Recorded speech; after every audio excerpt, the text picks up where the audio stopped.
Un blindé frôlant les serviettes sur la plage, au bord d'un lac provençal, où se côtoient barques touristiques et celles de l'armée.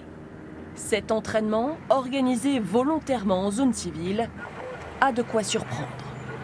On était juste venu pour faire du pédalo et découvrir un peu les gorges du Verdon et on a découvert l'exercice militaire, donc c'est quand même très impressionnant. C'était quand même rigolo, on s'est dit on dirait qu'on va sur le front avec les militaires là, ils étaient tous en train d'avancer en même temps que nous, mais c'est un peu stressant quand même. Les habitants de la région étaient prévenus, les vacanciers pas toujours, comme ces Américains en voiture qui rebroussent chemin. On ne sait pas s'ils font des exercices ou bien si... Enfin, ça a l'air d'être des exercices. Un exercice d'une ampleur rare. Environ 1500 militaires et des blindés. Leur terrain de jeu, des dizaines d'hectares et de communes où la circulation n'est pas coupée. On traverse le village du coup. Avec des civils qu'il faut éviter, qui peuvent ralentir les manœuvres, comme dans les conflits actuels. Ça nous permet de nous entraîner au plus réel pour le combat. S'entraîner à combattre un autre État à armes égales, c'est une priorité de l'armée française depuis 2 ans. Regarde où il y a la fumée. Dans cet exercice, les ponts sont censés être détruits. Or, il faut avancer coûte que coûte. Ceux qui ont le matos restent bien derrière un gars.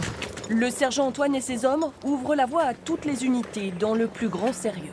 Ok, 42 en place. On est là pour s'entraîner, mais on sait que les conflits sont réels. On voit ce qui se passe avec l'Ukraine en ce moment. Donc on sait qu'à tout moment, on peut être déclenché. C'est l'occasion de tester des manœuvres grandeur nature.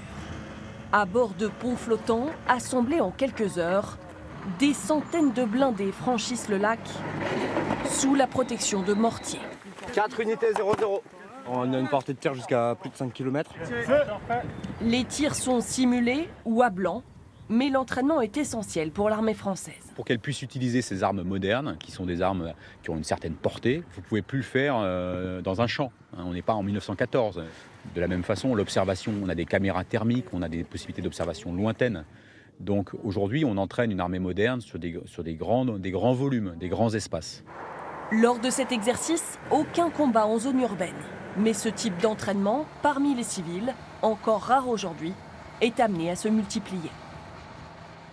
Et on a aperçu les hélicoptères il y a quelques instants. L'armée, comme le monde civil, cherche à réduire son empreinte carbone. Bonsoir Louis. Bonsoir Anne-Claire. L'urgence climatique, elle a même incité les ingénieurs à accélérer leurs recherches pour trouver l'avion propre. Est-ce qu'ils ont des pistes crédibles? Oui, ils ont des pistes, notamment à partir de l'hydrogène. Et d'ailleurs, ils travaillent actuellement sur un moteur à hydrogène. Et au cours de ces prochains mois, ce moteur à hydrogène va être installé sur un avion déjà existant, voilà, sur un A380, pour mettre au point ce type de moteur. Ça va prendre quelques mois, mais ils ont donc une piste. Non, la grande difficulté, elle vient du stockage de l'hydrogène qui doit être confiné à moins 270 degrés. Et là, ça impose des réservoirs avec une forme particulière, avec un volume particulier. Ça veut dire que les avions qui vont être utilisés, regardez, comme sur cet exemple, vont devoir être allongés pour que les réservoirs soient installés à l'arrière de l'avion, puisque ça ne rentre pas dans les ailes, qui ne sont pas suffisamment épaisses. Puis il y a une autre piste, alors là, ça prendra beaucoup plus de temps, c'est tout simplement de concevoir un avion nouveau, on appelle ça une aile volante, qui pourra contenir à la fois les passagers et ces moteurs à hydrogène, dont l'énorme avantage, c'est qu'il n'y a pas de CO2, pas de pollution, seulement de l'eau.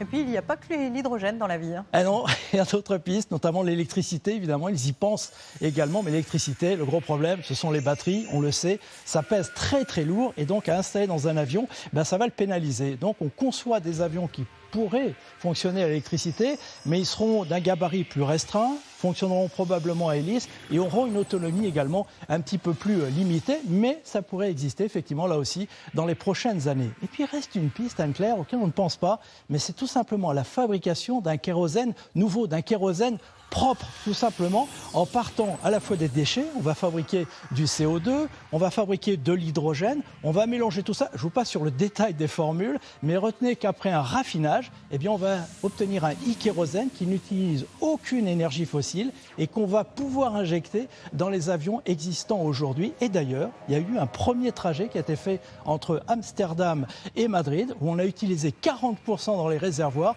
de ce e-kérosène. Donc c'est peut-être l'avenir. Je vous rappelle que 3% des émissions de CO2 sont dues à l'aviation commerciale. Donc on peut quand même espérer un avion propre avant 2035. Merci beaucoup Louis.